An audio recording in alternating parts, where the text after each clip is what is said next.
All right, good evening, everyone, and welcome to Benjamin E. Mays High School's Go Team meeting, where we will follow the agenda as it has been emailed to you and publicly noted.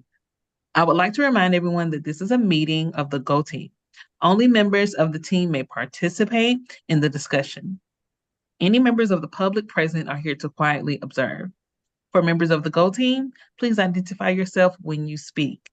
I am pleased to call this meeting of the Benjamin E. Mays High School Go Team to order at 5:08 p.m. Our first order of business is to call roll. The secretary will now take the roll. Please respond present when your name is called. Principal Garner, Present. Aquandra Morris, Present. Kaya Boss, Siobhan Brown, Present. Sonia Lewis, Present. Jasmine Smith, Present. Rejoice Jones. Present. Good evening. Good evening. Myself, Kimberly Jenkins, present. Tamar Eccles. All right, this team will only be able to take official action if a quorum is present. Ms. Jenkins, is there a quorum present? Yes, there's a quorum present. All right, great. So our first order of business is to approve the agenda. This was provided to you. Are there any changes to the agenda? May I have a motion to approve the agenda? Motion to approve. May I have a second? Second, Aquandra. All in favor, please say aye, so the secretary can record your vote. Aye. Any abstentions, please say abstain. All right, we will review and approve the meeting minutes from our last meeting. The minutes have been provided to you. Are there any corrections? If there are no further corrections, may I have a motion to approve the previous meeting's minutes? Motion to approve. Rejoice. Thank you. A second? Motion to approve, Ms. Brown. Thank you. All in favor, please say aye. Aye. Aye. Aye. All opposed, please say nay. Any abstentions, please say abstain. All right, that will be all for our action items. We will now move to the discussion items on our agenda, which are reviewing the budget development process. And this will be with Principal Garner. All right. Good evening, everybody. Hopefully everyone had a good day at work or at school. The purpose of today's meeting, the next two meetings, today I will submit to you our budget proposal for how we would like to spend our funds next school year 25. From there, you guys will be able to give me any feedback or ask any questions that you have pertaining to the budget. And then from there, I'll take it, I'll make the, adjustments, bring it back to you, if there are any, for final approval before I take it to my staffing conference with my supervisor and HR. And then from there, I'll bring it back to the Go Team as final budget proposal for your approval to move forward for next year. So let's jump in. Next slide. All right, so you can see where we've gone throughout the year. Tonight, we're at step 5, Go Team feedback session, and it is all pertaining to our budget for next year. Next slide. All right. So budget feedback meeting, what? Screen's in the way. The Go Team feedback session should be scheduled for the principal to provide an overview of the school's draft budget for the Go Team members and the general public. Why? This meeting provides an opportunity for Go Teams to discuss how the school's budget has been allocated to support the programmatic needs and key strategic priorities. And when meetings must be held in February before staffing conferences, may be combined with the allocation meeting as needed if the GO team has completed strategic plan updates and ranked strategic priorities, which we have. Next slide. All right, so here are our adjusted rankings. Here's our final rankings. So we said our first most important thing was to retain and continue to develop a high-performing faculty. Next, we want to build teacher capacity to support an increase in mastery for students. We want to strengthen the implementation of IB, our IB signature program. Utilize flexible learning tools, technology integration, and target instruction to personalize learning for all students. We want to implement whole child systems of support that integrate social emotional learning behavior, wellness, and comprehensive academic intervention plans. We want to provide wraparound services to address the academic, emotional, and behavior needs of students. And then 7 and 8 are increased milestone scores and increased graduation rate. All right. All right. So our priorities and some of the rationale, right? So first, retain and continue to develop a high-performing faculty. The rationale for that is maintaining highly qualified teachers and staff that feel recognized and appreciated are a driving force for student academic achievement. My philosophy, is if my teachers are highly qualified and they feel appreciated and supported, then they're going to take care of our kids, which ultimately is what we all want. We want to build teacher capacity to support an increase in mastery for students. So we want student academic achievement is significantly impacted by teachers receiving PD, professional development, in their content areas, along with specific content area instructional coaching, right? We want to strengthen in the implementation of IB. We have IB signature programs with our 2 IB specialists. Students will be better prepared to engage in 21st century workforce and leave here with those 21st century skills and more options for post-secondary, when they graduate from high school. And then we want to utilize flexible learning tools, technology integration, and target instruction to personalize learning for all students. We want to ensure that our staff are skilled and trained to meet students where they are on their individual journey of academic achievement. Next slide. For whole child, we want to remove barriers for families through strategic partnerships and progress monitoring. Wraparound services, again, we want to remove those barriers to academics, attendance, and discipline by providing and leaving no excuse for students not to be able to come to school ready to learn. So things like the food pantry, mentorship, things of that nature, we want to amp those up to make sure that we are addressing our most at-risk students. And those are the students who have, the most challenging attendance, academics, and behavior. And then increase milestone scores. First of all, if we do all of those other things right, our milestone scores are going to go up, right? But specifically for that, we want to ensure that students are receiving maximized opportunities for achievement and remediation daily. And that goes outside of just daily stuff, but also we want to have funds for after-school tutoring and Saturday schools as well. And then increase graduation rate. We want to ensure that students are receiving maximized opportunities for achievement again and remediation. And some things we do specifically around graduation rate is making sure our seniors are on track, right? And we've moved or balanced our schedule to support the needs that they have. Next slide. All right, so breakout categories, priorities for funding of next year. FY25 funding priorities from the school strategic plan ranked by the order of importance. We've done that. We want to look at which APS 5, what part of APS 5 is the priority aligned to. Strategies, we want to lay out specific objectives for the school's improvement, request or the ask what needs to be funded in order to support the strategy, and then the amount, what's the cost to be associated with the request. Next slide. All right, so this is planned for FY Title I family engagement outside of our project manager, Ms. Birdsong.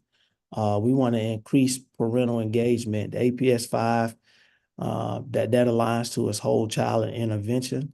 We want to offer engagement opportunities for families, like some of the things we've done this year: Grandparents' Day, State of Mays address, Donuts with Dads, the IB parent nights, right? All those opportunities to engage our families and engage our community is how we want to allocate those funds.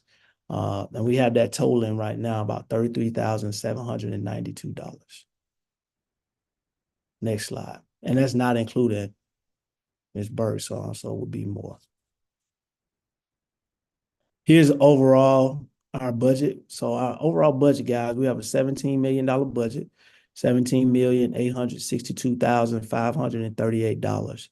If you see the breakdown per pupil category, and that instructional staffing has been, and transportation, that were funds I had to balance today, so it wasn't captured on here. So when I bring this back, you'll see the funds that have been allocated in those areas. We do have funding for that.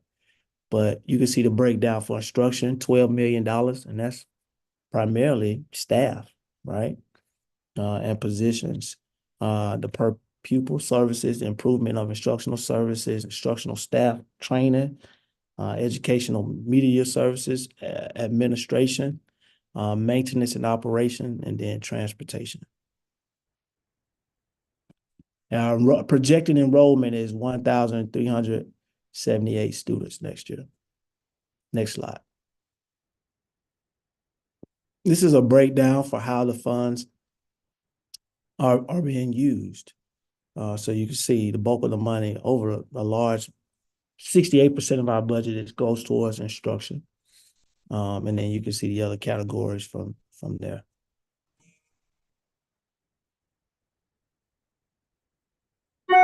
Next slide. All right. Discussion of reserve and holdback funds. So what this means is, you know, the district doesn't allow you to get all to balance all of the money. They hold certain amounts back for reserve just in case your enrollment doesn't hit the projected number. There's funds set aside that the district will take back as opposed to taking staff. If you don't hit your projected enrollment, for us, we need to be able to use those funds. So we pray that we hit our projected enrollment and make sure that we do what we need to do to get, you know, to hit that number. Next slide. But here's the plan for the reserve fund. So the district for us is holding back $206,006. If we hit our projected enrollment of 1378, then they will release those funds. And here's our plan for how we will use them. Around retaining and continuing to develop high-performing faculty. We want to leverage the budget to provide school-based incentives that encourage consistent, certified, and support staff to be present. Those are our attendance incentives. So I would take a bulk of that money, about $130,000 for staff, and do our attendance incentives again. I think that bode well for us. And the rationale in my mind behind that is, if our teachers are certified and they are here at work, and you have certified teachers every day in front of students, then we should see an increase in academics. We also want to use money for personalized learning to purchase data-driven resources. We want to implement classroom strategies aligned to personalized learning, core elements of targeted instruction and student ownership and reflection. We got to have a bigger focus on that next year, and that's really students owning and knowing how they are performing on assessments. So we would use about $76,000 in that area if those funds were released. Next slide. All right, so for Title I holdback, right now the district is holding back about $76,595 for Title I. So in that area, we want to increase graduation rate. We would use that money to implement Raider mini-semester night or night school and after-school tutorial sessions plus transportation for those. Those are some of the things that we're doing this year. Just was able to get transportation solidified. So we would use $45,000 total, $25,000 to be able to pay staff for extra time with students after school and on Saturdays, and then $20,000 for transportation. We want to build teacher capacity to support an increase in mastery for students. So appropriate training and professional learning for all Mays faculty. So that will be about $31,000, $31,595. Next slide. All right. There will be some position changes. So I wanted to talk to this team about that, share it with the public around what I'm proposing and what I would like to do. So on the left side, it says social studies, 2 ELA 2 teachers formerly funded through CARES. So CARES funding has ended. And because of that, fortunately, if we didn't have the funds in our budget, we would not be able to bring those teachers back. We're blessed to be able to have those funds. So we would bring those 4 teachers who were paid through CARES and be able to pay for them through our general funds, which is a blessing because a lot of schools aren't able to do that. So those 2 ELA teachers are the reading teachers on the removed side, where you see reading teachers formerly funded through CARES. Those are just those 2 ELA teachers. So we have not lost those reading teachers. I want to make sure I'm clear on that. Behavior specialist. The way that we have our 9th grade set up is how I would like to set up each hallway in our school. There's a behavior specialist, and Ms. Brown is actually our 9th grade behavior specialist for 9th grade. To have that format set up, there's a little more flexibility. And right now, our discipline numbers are not where we want them to be. But I think having behavior specialists, one, to work more days, they could come in before the school year begins to be able to get prepared and have a stronger discipline plan and also PBIS plan for our school. But if we have a behavior specialist on each hallway, as opposed to not having it, I think that will bode well for our kids when we talk about those whole child priorities and those, I can't think of the other term. It was whole child and draw a blank. But the behavior specialist will be able to hone in and build those relationships with our students and with our families. For our instructional coaches, currently we have our instructional coaches and our IB specialists working the same amount of days as our teachers.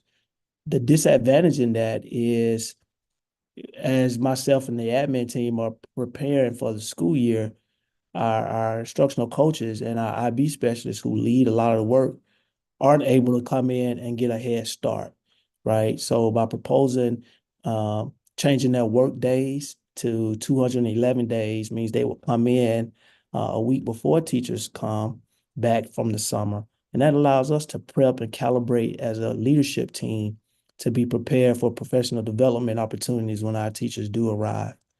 So that's the rationale for that.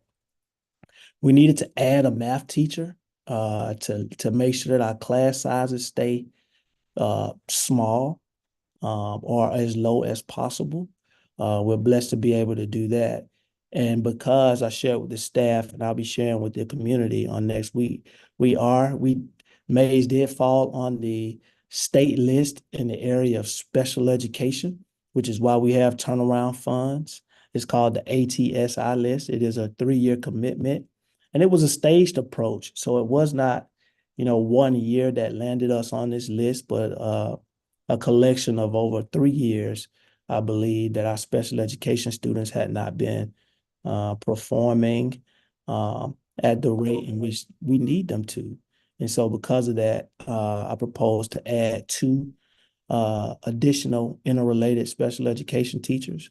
Now, the advantage of that would be to lessen the caseload management, sizes. So you have 2, we would go from 11 special education interrelated teachers to 13. That's going to significantly lessen those caseloads, and it's going to make those class sizes a lot smaller for special education, which I believe is going to result in our special education students receiving more one-on-one instruction or smaller class size instruction. That's going to bode well for us for what we want to do.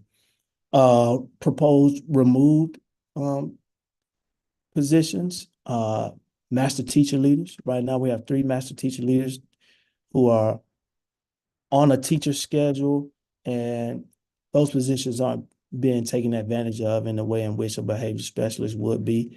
There's less things that they can do as it relates to behavior and some of the other things that we need them to do.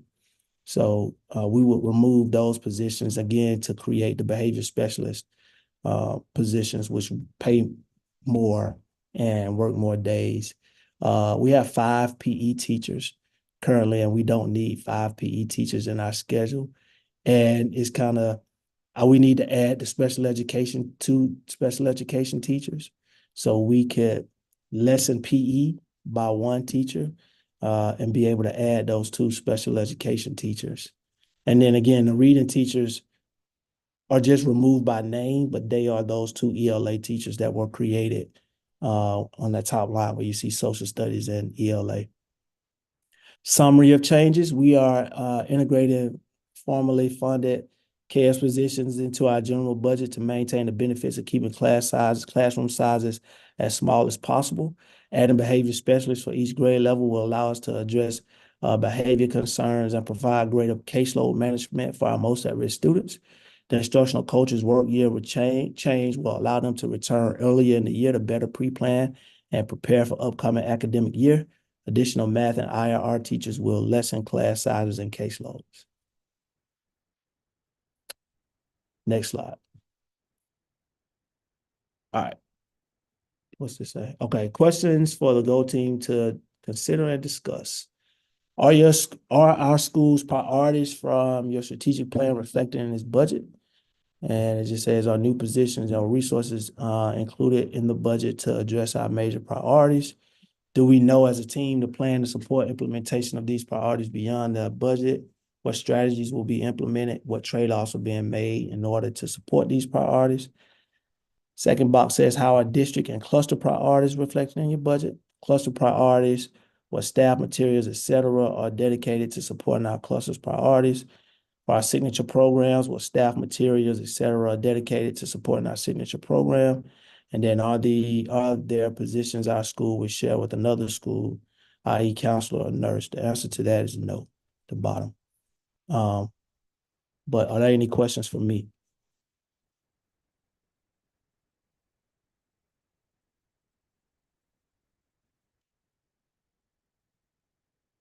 All right, next slide. All right, where we're going. Our next meeting is the budget approval meeting. So during this meeting, we will review the budget, which should be updated based on feedback from our staffing conference. So again, if there are no questions and everybody is okay, then I will take this to my staffing conference and I will do the same thing for them, give them the rationale for what we're adding, what we're removing, and what strategies we're going to implement for school year 25. If my supervisor and HR approves, then I'll bring it back to this team for final approval. And from there, we can begin the process of getting positions posted and moving forward. Why? Principals will present the final budget recommendations for Go Team approval, and when all approval meetings must be held after staffing conferences. Budgets must be approved by March 15th. So it is a tight window. Next slide. Is that it? All right. So HR staffing conferences will be late February. That'll be my next step. I haven't gotten the email from where yes, I haven't gotten my, just check. So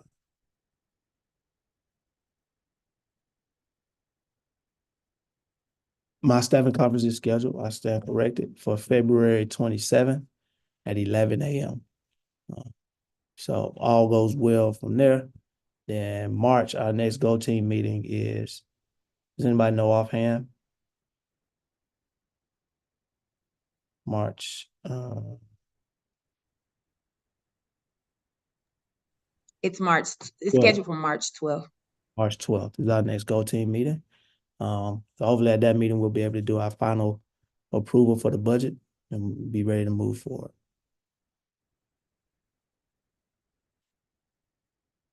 Next slide. That it? All right. All right, turn it back over to you, Ms. Smith. I just want to verify, was that your principal's report too? Yeah, the only thing I want to share is State of May's address. Our community members, Ms. Morris, we really want to have everybody come out. It's a lot of information. We want to definitely introduce our new athletic director, our new head football coach. I also want to talk to you about some of the great things that's happening at our school, but also let you know about our state designation, which is being on the state list and why and what we're going to do to get off, which I spoke to this team a little bit about adding additional personnel, but also some other strategic moves. And I just want the community and everybody to be a part of it. So we're working together and everybody's saying the same thing as one Mays family. This is how we're moving forward. And here's how we're going to address some of the concerns that we have. I also want to share some of the new classes that we'll be offering next year. Some of the things that we're taking away and adding with the public, so everybody is aware of what we're doing. That's it. That's all I got. All right, any other announcements? All right, well, we have reached the end of our agenda. Is there any additional business at this time? Tell everybody to follow us on social media. Check out our newsletter. You see some of the great things our kids are doing, y'all. I don't want to go through it all right now, but our kids are really making some strong statements when they go out in these science fairs and when we're going out to compete. All right, may I have a motion to adjourn this meeting?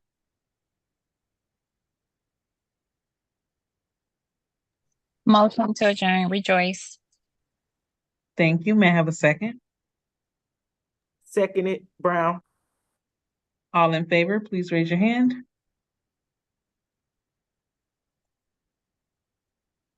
All opposed, please raise your hand. Any abstentions, please raise your hand. All right, this meeting is adjourned. You guys have a great evening. Thank you. Have a great evening.